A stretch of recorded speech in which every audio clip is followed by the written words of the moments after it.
So అందరికీ నమస్కారం కాకుండా ఫస్ట్ జై ఎన్టీఆర్ అని స్టార్ట్ చేయాలి, ఎందుకంటే ఎక్కడ విన్నా ఎన్టీఆర్ మానియా నడుస్తుందన్నమాట. సో దేవరా చూసిన వాళ్ళందరూ ఆ వరల్డ్లోకి అడుగుపెట్టి ఆ వరల్డ్ని ఎక్స్పీరియన్స్ చేసి బయటకు వస్తున్నారు. డెఫినెట్గా అద్భుతమైన కథ, అద్భుతమైన కథాంశాలు, ఎస్పెషల్లీ మనకి ఇష్టమైన హీరో చేసే ఆ యాక్షన్ సీక్వెన్సెస్, ఎస్పెషల్లీ ఆ వరల్డ్. డెఫినెట్గా యాక్టింగ్ గురించి ఎలా అయితే మాట్లాడుకుంటున్నామో దేవరా వరల్డ్ గురించి కూడా అలానే మాట్లాడుకుంటున్నాం. సో ఆ వీధి గురించి, అక్కడున్న మనుషుల గురించి, ఆ సముద్రం గురించి, వీటన్నిటి గురించి మనం మాట్లాడుకుంటున్నాం. మరి అలాంటి ప్రపంచాన్ని, దేవర ప్రపంచాన్ని క్రియేట్ చేసిన వ్యక్తి నాతో పాటు ఉన్నారన్నమాట. హాయ్ అండి. హాయ్. ఫస్ట్లీ ఏదైతే చెప్పానో ఒక ప్రపంచాన్ని క్రియేట్ చేశారు మీరు. జనరలీ ఒక సీక్వెన్స్కి ఇంతకుముందు సినిమాల్లో సీజీ అంటే కొన్ని ప్లేసెస్లో వచ్చేది, ఐదర్ లైక్ కొన్ని ప్లేస్లో తెలియని ప్రపంచాన్ని క్రియేట్ చేయాలి అనుకునేటప్పుడు వాడేవాళ్ళు. బట్ రీసెంట్ డేస్లో అది కొంచెం పెరిగింది. ఇప్పుడు మొత్తం అంతా సినిమానే అదయ్యింది. సో ఈ మారుతున్న ప్రపంచం, అంటే విఎఫ్ఎక్స్ వైపుకి వస్తున్న ప్రపంచాన్ని చూసి మీకు ఎలా అనిపించింది? బికాజ్ యు ఆర్ ఏళ్తున్నారని చెప్పాలి ఈ ఫీల్డ్లో. Yeah, I mean, first of all, thanks everyone, all the audiences, NTR fans గారు వీళ్ళందరికీ థ్యాంక్స్. గొప్ప విజయం. The whole team is very excited about this. Right. Last 1.5 years దీని మీదే ఉన్నాం. అండ్ శివ గారికి ఆయన దేవర వరల్డ్ క్రియేట్ చేసి ఎవ్రీథింగ్ కొత్తదే దీంట్లో అటెంప్ట్ చేసిన వాటిలో. రైట్. మీరు కూడా చూస్తూ ఉన్నారంటే యువరాజు టైంలోనా మీరు మీ కెరియర్, రాజ్కుమారుడు టైంలో మీరు మీ కెరియర్ని స్టార్ట్ చేయడం జరిగింది. అండ్ దాని తర్వాత ఇప్పుడు నేను ఇందాక మెన్షన్ చేసినట్టు ఇప్పుడు సినిమా మొత్తం దేవరా ఆల్మోస్ట్ విఎఫ్ఎక్స్ మీద నడిచింది ఫిలిం అని చెప్పాలి. సో 100% అని చెప్పాలా? 100% కాదు, కానీ ఐ కెన్ సే ఒక 70% విజువల్ ఎఫెక్ట్స్ ఉన్నాయి దీంట్లో. ఓకే. ఇప్పుడు మేము ఏదైతే వరల్డ్ చూసామో ఆ వరల్డ్ అంతా విఎఫ్ఎక్స్ త్రూ వచ్చిందా, లేకపోతే నిజంగానే ఏదైనా సెట్ అంటారా? అంటే సెట్స్ కూడా కొన్ని వేసారండి, బట్ ప్రైమరీ యాక్షన్ సీక్వెన్సెస్ ఏం చూసుకున్నా కానీ అన్నిట్లోనూ విఎఫ్ఎక్స్ హెవీలీ ఇన్వాల్వ్డ్ అనమాట. ఓకే. కొన్ని పార్ట్స్లో మేము లైవ్ యాక్షన్లో కొంచెం సెట్ వేసాం. ఓకే. మిగిలినంతా కూడా క్రియేట్ చేస్తుంది అనమాట. ఈవెన్ ద సాంగ్ లో ఎందుకు పుట్టింది చుట్టమల్లి, ఆ సాంగ్ లో కూడా అది లైవ్ యాక్చువల్లీ. అది లైవ్ రియల్లీ? ఓకే. అది రాండీ గారి గొప్పతనం అండ్ కొరియోగ్రాఫర్ వాళ్ళ గొప్పతనం, అది దాంట్లో నాదేమీ లేదు. రియల్లీ? అంటే కొంచెం చేసాం కానీ ఇట్స్ కొంచెం బ్యూటీ ఎన్హాన్స్ చేయడానికి లొకేషన్ వాటిని కొంచెం చేసాం, కానీ I think credit should go to them. Okay.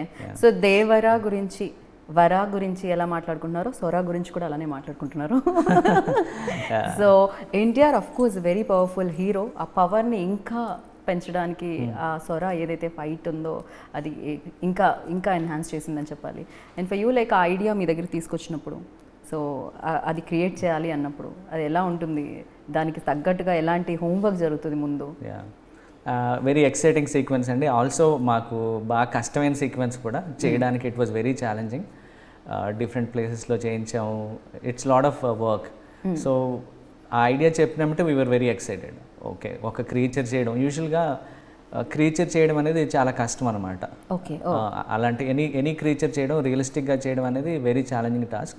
So దానికి మేమేం చేసామంటే ప్లాన్ వచ్చినామంటే ముందు స్టంట్ మాస్టర్ గారు కింగ్ సోల్మన్ గారు ఆయన ప్రీవియస్ అది చేశారు. ఎన్ని షార్ట్స్ ఉంటాయి, అసలు ఓవరాల్ సీక్వెన్స్ ఎలా ఉంటుందని ఆయన కంప్లీట్ ప్రీవియస్ లాంటిది చేశారన్నమాట. రైట్. ప్రీవియస్ చేసి మన లైఫ్ సైజ్ షార్క్ సైజ్ ఎంత ఉంటుందో 13 feet అనమాట. దాన్ని మన ఆర్ట్ డైరెక్టర్ గారు, అదే ప్రొడక్షన్ డిజైనర్ గారు సాబు సిల్, ఆయన లైఫ్ సైజ్ ఒక డమ్మీ చేశారు. రైట్. సో ఆ డమ్మీ చేసి దాని మీద రిహార్సల్స్ అది చేసి, సో బేసిక్గా ఏంటంటే ఇంటరాక్షన్ కావాలి, హీరో దాంతో ఇంటరాక్ట్ అయ్యే సీన్స్ ఉన్నాయి అనమాట. అవును. ఎస్. సో ఇంటరాక్ట్ అవ్వడానికి నిజంగానే అలాంటి డమ్మీ చేసి దాని మీద కూర్చుని యాక్షన్ సీక్వెన్సెస్ షూట్ చేయడం జరిగింది. ఓకే. అండ్ దీంట్లో 2 parts ఉన్నాయి. మళ్ళీ కొన్ని అండర్ వాటర్ షాట్స్ ఉన్నాయి, కొన్ని అబవ్ వాటర్ షాట్స్ ఉన్నాయి. దాన్ని మళ్ళీ సెపరేట్గా రెండింటిని డిజైన్ చేసి, అండర్ వాటర్ ఉన్నప్పుడేమో అంటే ఇదంతా మాస్టర్ చాలా స్మార్ట్గా ప్లాన్ చేశారన్నమాట. అండర్ వాటర్లో మోషన్ అంత స్పీడ్గా చేయలేము మనం. ఏదైనా ఆబ్జెక్ట్ని అంత క్విక్గా మూవ్ చేయలేము అనమాట. Shark suppose to move very fast. So దానికి ఏం చేసామంటే రాండీ సార్ కూడా ప్లాన్ చేశారు, డ్రై ఫర్ వెట్ అనేది వాడామన్నమాట. ఏదైతే చాలా ఫాస్ట్ మోషన్స్ కావాలో అలాంటి షార్ట్స్లో నార్మల్గా అండర్ వాటర్ షూట్ చేయకుండా బయటే షూట్ చేసాం. బయటే లైట్లు పెట్టి రాండీ సార్ ఆ లైట్ సిమ్యులేట్ చేశారు. గ్రీన్ స్క్రీన్ బ్యాక్గ్రౌండ్లో అది షూట్ చేసాం. ఓకే. షూట్ చేసినప్పుడు ఏంటంటే ఆ డమ్మీతోనే ఆయన హెయిర్ ఒకటి మేము రీప్లేస్ చేసాం అనమాట. ఇప్పుడు అండర్ వాటర్లో హెయిర్ ఒక విధంగా మూవ్ అవుతుంది. కరెక్ట్, వాటర్ అంతా వెట్ అవుతుంది కాబట్టి డెఫినెట్గా అది వేరే రకంగా మూవ్ అవుతుంది. సో అప్పుడు వి ఎండెడ్ అప్ రీప్లేసింగ్ ఆయన క్లోత్స్ కానీ హెయిర్ కానీ రీప్లేస్ చేసాం CGలో. షార్క్ ఎలాగో క్రియేట్ చేసాం, ఇది కూడా everything is added in VFX అనమాట. లైవ్ యాక్షన్లో ఆయన లేయర్ మాత్రం తీసుకుని, so that was one of those challenging episodes. And ఇది కాకుండా ఇంకొన్ని షార్ట్స్ కూడా ఉన్నాయి వాటర్లోంచి బయటకు వచ్చేటప్పుడు. అప్పుడు అంటే అన్నిసార్లు ఈ డమ్మీ షార్క్ని వాడలేము, మళ్ళీ బయటకు వచ్చినప్పుడు డెఫినెట్గా అది వేరే ఉంటుంది కాబట్టి కొన్నిసార్లే వాడగలం. అంటే స్పీడ్ ఒకటిను, డిస్టెన్స్ కవర్ చేయడం ఇలాంటివి, రోప్ వర్క్లు ఎంత చేసినా కానీ ఆ మోషన్ అంత ఈజీగా రాదు. సో దీనికి మాస్టర్ ఆయన వేరే ఒక స్టంట్ మ్యాన్ని పెట్టి ఆ ప్లేస్లో షార్క్ రీప్లేస్ చేసి, okay, it's very tedious process అనమాట ఇదంతా కూడా. అండ్ ఫుల్ఫిల్లింగ్ కూడా. డెఫినెట్గా రీప్లేస్ చేసేటప్పుడు కూడా చాలా ఉంటాయి కదా దాంట్లో calculations and equations definitely, because అది మూమెంట్ చాలా ఫాస్ట్గా ఉంటుంది దాన్ని క్రియేట్ చేయడం. అంటే ఒక ప్లేస్లో ఉంది, ఈ ప్లేస్ నుంచి ఈ ప్లేస్ వరకే మూవ్ అవుతుంది అంటే మేబీ ఈజీ అవ్వచ్చు, బట్ ఈ ప్లేస్ నుంచి వేరియస్ ప్లేసెస్కి వెళ్తుంది. అవన్నీ కూడా 3Dలో మేము సిమ్యులేట్ చేయాల్సి వచ్చింది okay to generate that motion అనమాట. ఓకే, అంటే ఒట్టి తీసినట్టు వాడేలేదు మేము, లేయర్స్లో ఇంకా ఎక్కువ వర్క్ చేసి జనరేట్ చేసాం మోషన్ని కూడా. రైట్, అంటే ఇప్పటివరకు CG వర్క్లో వచ్చిన సినిమాలు చాలా చూడడం, VFX కూడుకున్న సినిమాలు చాలా చూడడం జరిగింది. అఫ్కోర్స్ బాహుబలి నుంచి అది చాలా మనం చూస్తున్నాం ఈవెంట్ టాలీవుడ్లో. బట్ ఈ ఫిల్మ్ చాలా డిఫరెంట్గా అనిపించింది. ద ప్యాలెట్ కానీ ఆ టోన్ కానీ చాలా డిఫరెంట్గా అనిపించింది. అంటే ఇది ఒక కొత్త ప్రపంచం అనిపించింది. కలర్ కాంబినేషన్స్ కానీ అదొక డిఫరెంట్ వరల్డ్. ఐ థింక్ ఇదంతా ఎలా ఉంటుందండి, ముందే ప్లాన్ చేసుకోవడం జరుగుతుందా? లైక్ ఏమన్నా దీనికి సంబంధించి ఓకే ఇలాంటి వరల్డ్ క్రియేట్ చేద్దాం, ఇది ఇలా ఉండాలి అని ఫస్ట్ డిస్కస్ చేస్తారా? ఏం జరుగుతుంది? ఐ థింక్ ఇండియన్ సినిమాలోనే వాటర్ బేస్డ్ మూవీస్లో ఐ థింక్ నాకు తెలిసి ఇదే బిగ్గెస్ట్.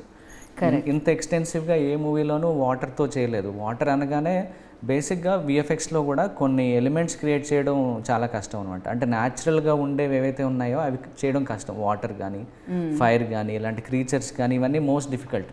ఓకే, వాటర్ అనగానే then okay we know it is a complex subject అని. దానికి ర్యాండీ గారు ఆయన ఒక లైటింగ్ స్కీమ్ హాలీవుడ్ సినిమాలో ఏదైతే ఉంటుందో అలాంటి లైటింగ్ స్కీమ్ ఆయన ఫాలో అయ్యారు. మేము we followed lot of references, real life water ఎక్కడ ఎలా ఉంటుంది డెప్త్ బట్టి ఈ రిఫరెన్సెస్ అన్నీ చూసుకుని. అండ్ పర్టికులర్లీ మాకు ఛాలెంజింగ్ ఏంటంటే ఈ వాటర్ చేసేటప్పుడు ఒక్క స్టూడియోలో అన్నీ చేయలేమండి. Okay okay, and also cost కూడా. ఇప్పుడు అంటే కంప్లీట్గా అన్నీ అలాంటి పెద్ద స్టూడియోస్కి వెళ్తే సినిమా బడ్జెట్లు ఎక్కడ ఆగవన్నమాట. సో దానికి మేము ప్రొడక్షన్ వైపు నుంచి హరి గారు, అద్వైత స్టూడియోస్, అనిల్ అంతా టీం అంతా కలిసి we planned in such way very స్మార్ట్గా ఎఫెక్టివ్గా చేద్దాం దీన్ని అని. సో ఈ వాటర్ ఒక 6-7 స్టూడియోస్లో జరిగిందండి work. If you take first robbery అంటాం, అంటే సినిమా చూసిన వాళ్ళు తెలుస్తుంది ఎలాగో. సెకండ్ రాబరీ అని, దెన్ ఇంటర్వెల్. ఈ ఫస్ట్ 2 రాబరీస్లోనూ డిఫరెంట్ ఎపిసోడ్స్ చూసానండి. నాకు కూడా ఫస్ట్ రాబరీ గుర్తుంది, ఈవెన్ నాకు ఆ సిగరెట్ సీన్ కూడా గుర్తుంది. నైస్. సో దాన్ని కూడా షార్ట్స్ ఏ స్టూడియోలో ఏ వర్క్ చేస్తే బాగా వస్తుంది, హైలైట్ షార్ట్స్ ఉంటాయి, మనీ షార్ట్స్ అంటాం, అవన్నీ కూడా డీనెక్ అనే కంపెనీలో చేయించాం. దెన్ ఇంకొన్ని వర్క్స్ ఉంటాయి అవి వేరే స్టూడియోలో చేయించి సిమిలర్ లుక్ మ్యాచ్ చేసేదట్. సో దట్ అంటే వాల్యూమ్ ఎక్కువ దీంట్లో. Overall if you see almost 3000 shots ఉన్నాయి అనమాట సినిమాలో. ఓకే, హ్యూజ్ అనమాట. ఇది అంతా ఆ వాటర్ కన్సిస్టెన్సీ మెయింటైన్ చేయండి. ఇప్పుడు ఏ స్టూడియోలో వర్క్ జరిగినా ఆ వాటర్ ఒకటేలా ఉండాలి. ఇప్పుడు వేరే దగ్గర చేయించినందుకు అది వేరేలాగా ఎగ్జాక్ట్లీ కలర్. అంటే ర్యాండీ గారు కూడా తర్వాత డిఐలో కూడా చాలా బాగా మ్యాచ్ చేశారు అవి. మోస్ట్లీ మేము కవర్ చేసాం, మేమైనా ఒకటి కొంచెం అటు ఇటు అయినా కానీ ఆయన కలర్స్ మెయింటైన్ చేసుకుంటూ. ఓకే, ఇది ఎలా ఉంటుందండి షూటింగ్ టైంలో? Like director, VFX director, like అంటే అందరూ సెట్లో ఉండాల్సి వస్తుందా, లేకపోతే అయిపోయిన తర్వాత మీకు ఇచ్చినా ఓకే అవుతుందా? అంటే షూట్ చేసేటప్పుడు ఆబ్వియస్గా మేము అందరం లొకేషన్లో ఉంటాం. ఓకే, అండ్ లొకేషన్లో మాకు ఇంకో ఛాలెంజ్ కూడా ఏంటంటే లైవ్ యాక్షన్లో JCBలు వాడి వాటర్ వేవ్స్ క్రియేట్ చేసాం ఇంటరాక్టివ్ పార్ట్లో. ఓకే, వెనకాలంతా క్రియేట్ చేసాం మోస్ట్లీ. బట్ కొన్నిసార్లు ఏంటంటే ఫర్ ఎగ్జాంపుల్ ఆ పర్టికులర్ మెషిన్ పని చేయకపోవడము, లేకపోతే వాట్ ఎవర్ రీజన్స్ ఆ వేవ్ సరిగ్గా రాకపోతే we ended up replacing complete water అనమాట. రైట్, డెఫినెట్లీ షార్ట్స్ కథలో ఇన్వాల్వ్ అయి ఉంటుంది. ఆ వాటర్ వచ్చి మళ్ళీ టచ్ అవ్వడం, ఆయన కాళ్ళు తాకాలని ఉండడం, అండ్ బ్లడ్తో నిండుకున్న ఎర్ర సముద్రం అయి ఉండడం. సో ఇవన్నీ చాలా థీమ్స్ కథతో ఇన్వాల్వ్ అయి ఉంటాయి. అవును, లాట్ ఆఫ్ ఇంటరాక్టివ్ కూడా చేయాల్సి వచ్చింది అనమాట. రైట్, అంటే very pleased with you know what we accomplished you know on the VFX studios అందరూ కలిసి స్టూడియోస్ అందరూ కూడా ఇప్పుడు ఒక సీక్వెన్స్ 3-4 స్టూడియోస్ చేసిన సందర్భాలు ఉన్నాయి. సో అందరూ కోఆర్డినేట్ చేసుకుంటూ ఒకరినొకరు హెల్ప్ చేసుకుంటూ యూజువల్గా అయితే కొంచెం కాంపిటీషన్ ఉంటుంది. ఓ మన స్టూడియో వర్కే బాగా రావాలి, వేరే వాళ్ళు మనకు సంబంధం లేదు, ఇలా ఉంటారనమాట. ఓకే, అవన్నీ కూడా అందరూ చాలా సహకరించారు దీంట్లో. ఓకే, మనంతా ఒక పెద్ద గోల్ కోసం పనిచేస్తున్నాం అని అందరూ యాసెట్స్ షేర్ చేసుకోవడం కానీ, టెక్నికల్గా ఎవరైనా ఇబ్బంది పడ్డా ఇంకొక స్టూడియో వచ్చి హెల్ప్ చేయడం, ఇట్ అమేజింగ్ అండి. Very happy with the overall effort, you know all the teams the way how they supported. Right. అలాగే ఇప్పుడు టెక్నీషియన్స్ కూడా అందరూ ఒకళ్ళొకరు సపోర్ట్ చేసుకోవాలి ఇక్కడ. అంటే యాక్షన్ డైరెక్టర్ కూడా మీకు సపోర్ట్ చేయాలి. At the same time actor ఇప్పుడు యాక్ట్ చేసినప్పుడు, ఎన్టీఆర్ గారు ఇప్పుడు యాక్ట్ చేస్తున్నారు, ఆ షార్టే ఉందనుకుందాం, వాటర్లోకి వెళ్ళారు అనుకుందాం. సో ఈ వాటర్ ఇక్కడ నుంచి ఇక్కడ వరకు వెళ్తుంది అంటే డెఫినెట్గా మీరు క్రియేట్ చేసింది ఆల్రెడీ అక్కడ ఉన్నది తక్కువ అయి ఉండొచ్చు, తక్కువ స్పేస్లో క్రియేట్ చేయబడి ఉండొచ్చు. బట్ ఇది ఇంతవరకు వెళ్తుంది అనేది, ఓకే ఇది ఎంతవరకు వెళ్తుంది అని శివగారు మిమ్మల్ని అడగడం, ఓకే ఇది ఇక్కడ నుంచి ఇక్కడికి మూవ్ అవుతుందని మీరు చెప్పడం, ఇలాంటివి కూడా జరుగుతాయి. చాలా జరుగుతాయండి ఇలాంటివన్నీ. ఎంతవరకు పాసిబుల్, ఎంతవరకు మనం రిస్క్ చేయొచ్చు, రైట్, ఎంత డీప్ వెళ్తే ఓకే అంటే ఇలాంటి లిమిటేషన్స్ కొన్ని ఉంటాయి. ఓకే. అండ్ స్విమ్మింగ్ పూల్ కూడా I think it was almost 18 feet. Yeah, అంత లోతుకెళ్ళి చాలాసార్లు చేశారు ఆయన. Not an easy thing actually for right. So you have to take care like everything. ఇప్పుడు అంటే ఒక మనిషి వాటర్లోకి దిగినప్పుడు వేవ్ ఒకలా వస్తుంది, అంటే దాని నుంచి ఆ కదలిక ఒకలా ఉంటుంది వాటర్ది. ఒక 10 మంది టపటపా కొట్టుకుంటుంటే దాని కథలు ఇంకోలా ఉంటుంది. సో ఇదంతా కూడా ఈ క్రియేషన్ అంతా ఎలా జరుగుతుంది? సో దేర్ ఆర్ టైమ్స్ కొన్ని మాస్టర్ వాళ్ళ వీళ్ళు స్టంట్ మెన్ ఎవరైతే ఉన్నారో చాలాసార్లు దిగారు. కొన్నిట్లో మేము కంప్లీట్ సీజీ క్యారెక్టర్స్ కూడా వాడాము కొన్ని షార్ట్స్కి, ఎక్స్ట్రీమ్ వైడ్ షార్ట్స్ కొన్నిట్లో కంప్లీట్ డిజిటల్ డబుల్స్ అనమాట. అంటే ఆ మనుషుల్ని మనం స్కాన్ చేసి 3Dలో తయారు చేసి డిజిటల్ డబుల్స్ వాడాం. సో వాళ్ళు స్విమ్ చేస్తారు కొన్ని షార్ట్లు ఎక్స్ట్రీమ్ వైడ్స్లో ఇలాంటి అట్లను. ఓకే. అండ్ అంటే మనకి సినిమా చూస్తున్నప్పుడు మీకు తెలియదు అవన్నీ, సినిమా చూసినప్పుడు మాకు ఏం అర్థం కాలేదు. అందుకే నేను చుట్టమల్లె కూడా విఎఫ్ఎక్స్ అంటే రియల్, బికాస్ అది ఏది రియల్ ఏది క్రియేట్ చేయబడింది అని తెలుసుకోవడం చాలా చాలా కష్టంగా ఉండింది. ఎస్పెషల్లీ ఈ ఫిలింలో. జనరల్లీ వేరే ఫిలిమ్స్ చూస్తుంటే ఓకే ఇది రియల్ లొకేషన్, ఓకే ఇది విఎఫ్ఎక్స్లో క్రియేట్ చేశారు అని చెప్పడానికి ఉంటుంది. బట్ ఇక్కడ చాలా న్యాచురల్గా అనిపించింది. Thank you. And these days it is also very tricky. కొన్నిసార్లు ఏమవుతుందంటే మాకు చాలా డిఫరెంట్ కమెంట్స్ వస్తాయి అనమాట. ఏది సీజీ చేసావు దాన్ని గుర్తుపట్టరు. లైవ్గా చేసి చూసి అది సీజీ అని ఏదో కమెంట్ బాబు అది సీజీ కాదు లైవ్. ఇప్పుడు ఇన్ఫ్యాక్ట్ నాతో కూడా అదే అయింది. బేసిక్గా ఏమవుతుందంటే ఒక సినిమా ఒకటే టోన్లో రన్ అవుతుంది అనుకోండి, డెఫినెట్గా కనుక్కోవడం చాలా చాలా కష్టం అవుతుంది. అండ్ దట్టు మీరు ఇందాక చెప్పారు 70% విఎఫ్ఎక్స్ దీంట్లో ఇన్వాల్వ్ అయ్యింది అని చెప్పి. డెఫినెట్లీ వెరీ డిఫికల్ట్ 30% ఏంటి అని కనుక్కోవడం. ఎందుకంటే మీరు దానికి ఆల్మోస్ట్ మ్యాచ్ చేస్తారు కదా. సో అది చాలా చాలా డిఫికల్టీస్ ఉంటాయి. And for you like definitely director పరంగా, యాక్టర్ పరంగా అంటే ఏం క్రియేట్ చేయాలి అనే ఒక ఇది ఉంటుంది, అదొక టెన్షన్ ఉంటుందో లేకపోతే అదొక క్వశ్చన్స్ ఉంటాయి దానికి చాలా. ఫర్ యూ లైక్ ఎలాంటి ఛాలెంజెస్ ఉంటాయి? అంటే డైరెక్టర్ గారు ముందే స్టోరీ బోర్డ్స్ వేయించారండి, వెరీ డీటెయిల్డ్ కాన్సెప్ట్స్ వేయించారు.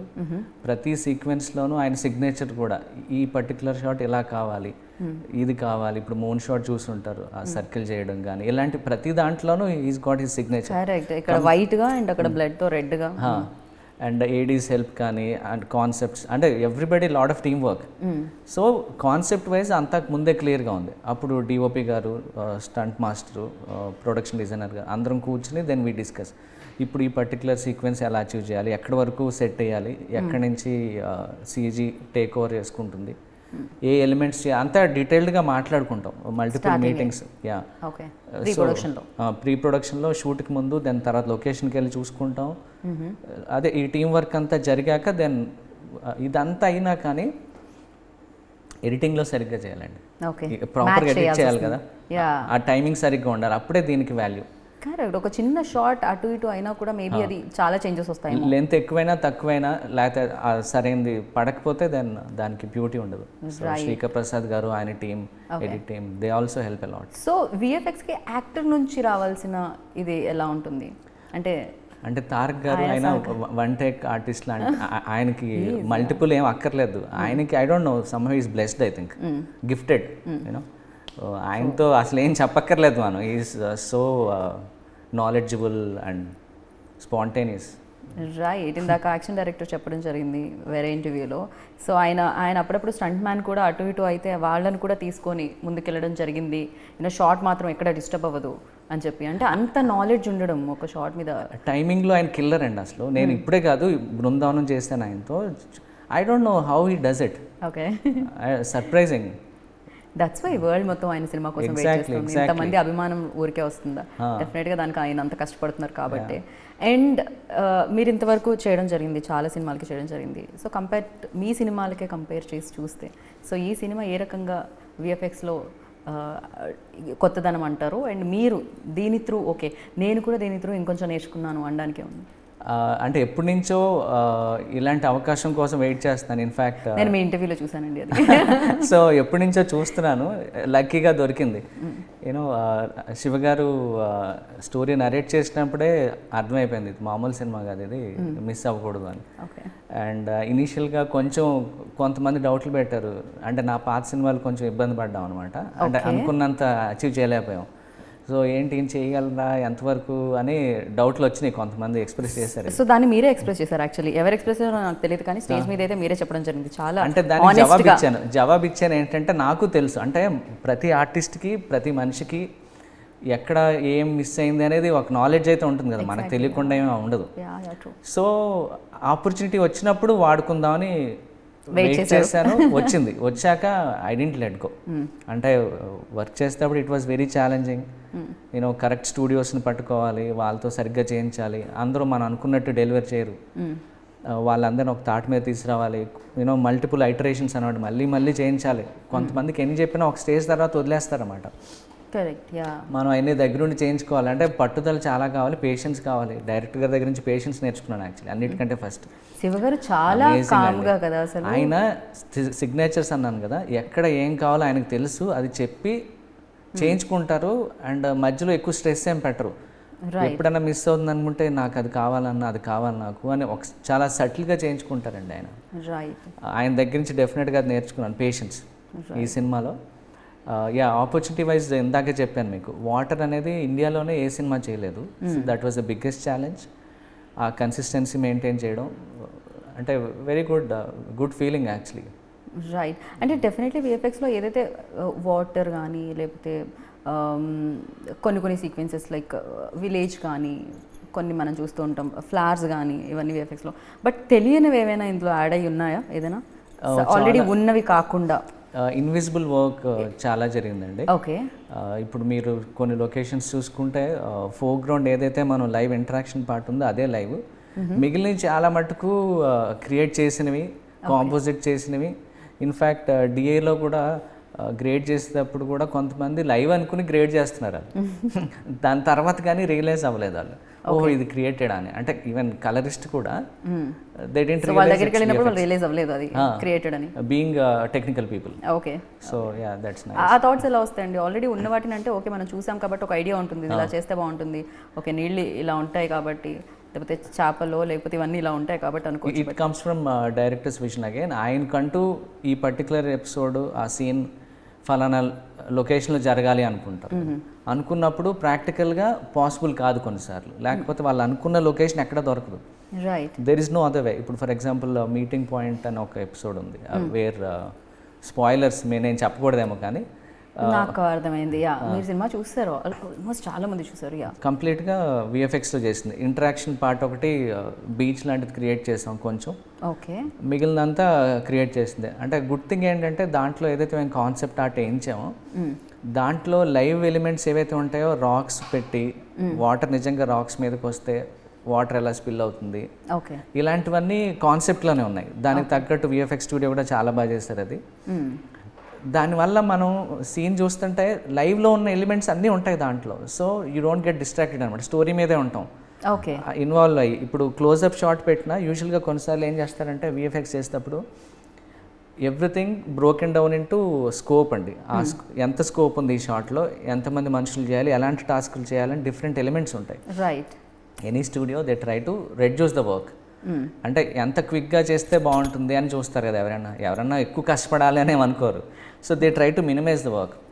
So because of the way how we design the location, the concept ఆర్ట్లో ఏదైతే చేసామో, ఒక క్లోజప్ పెడితే you can keep just the sky and some landscape, blur చేస్తే క్లోజప్లో ఏం తెలీదు.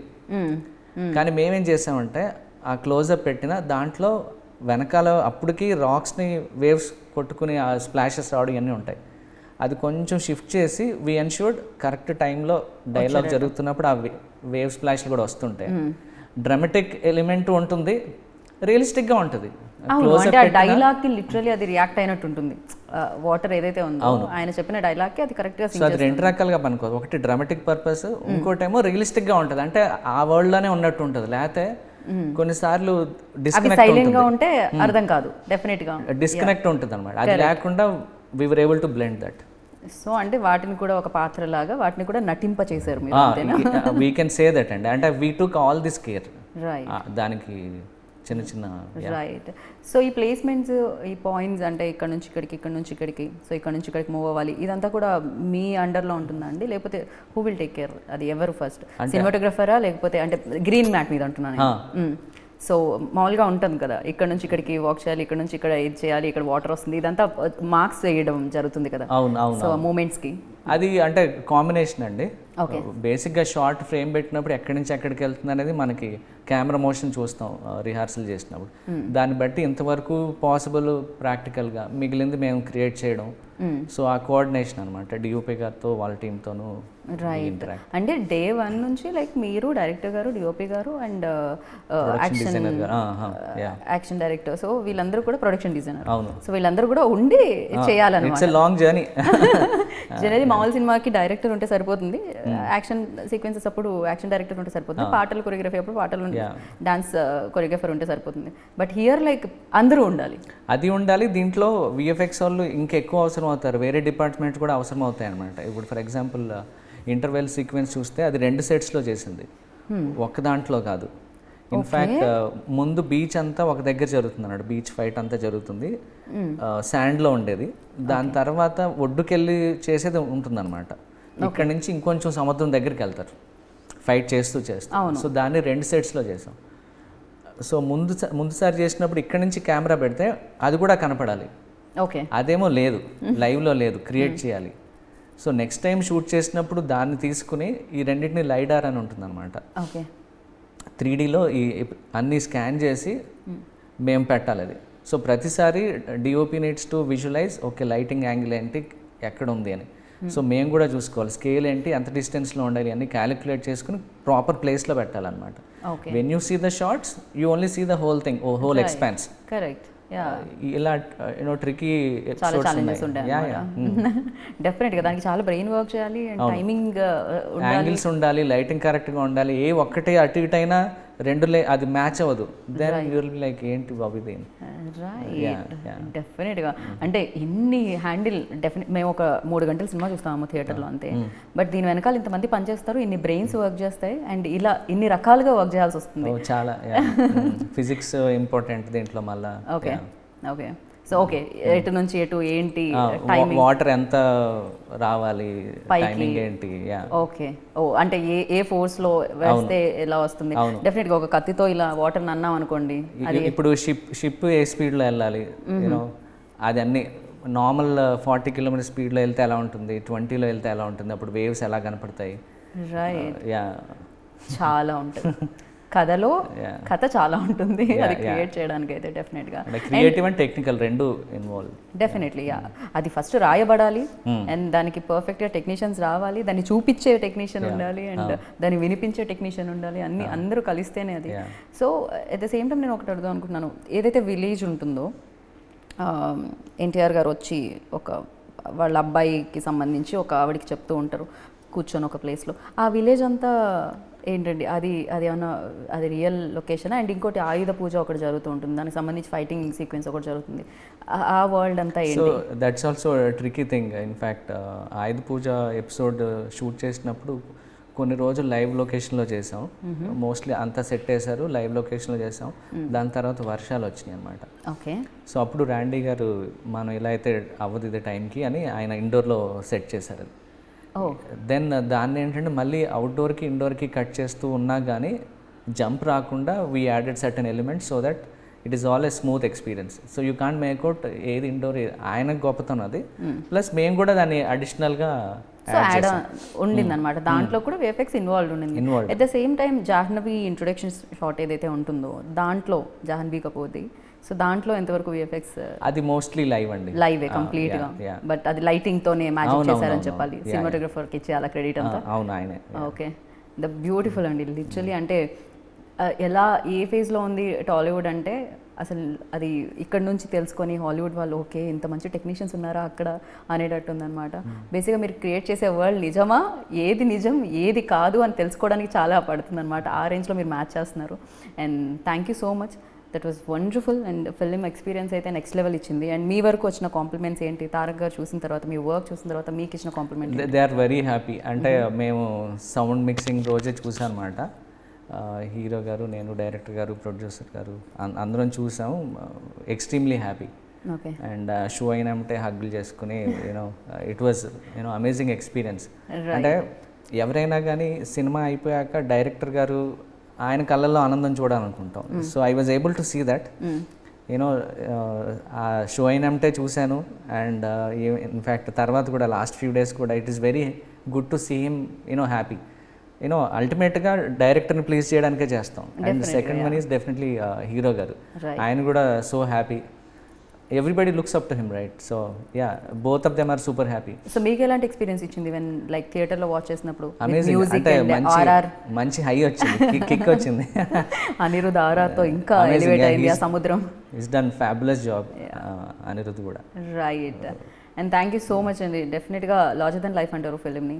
సో అలాంటి ఫిలిమ్స్ చాలా తక్కువగా దొరుకుతూ ఉంటాయి. అండ్ అందులో ఒకటి దేవరా అని చెప్పాలి. మంచి ఆపర్చునిటీ వచ్చింది అండ్ మీరు దాన్ని అద్భుతంగా యూటిలైజ్ చేసుకున్నారు, అద్భుతంగా మా ముందుకు తీసుకొచ్చారు. సో ఇలానే మీరు మంచి మంచి సినిమాలతో మా ముందుకు రావాలని మనస్ఫూర్తిగా కోరుకుంటున్నాను మీ వర్క్తో. అండ్ థ్యాంక్ యూ యుగేందర్ గారు.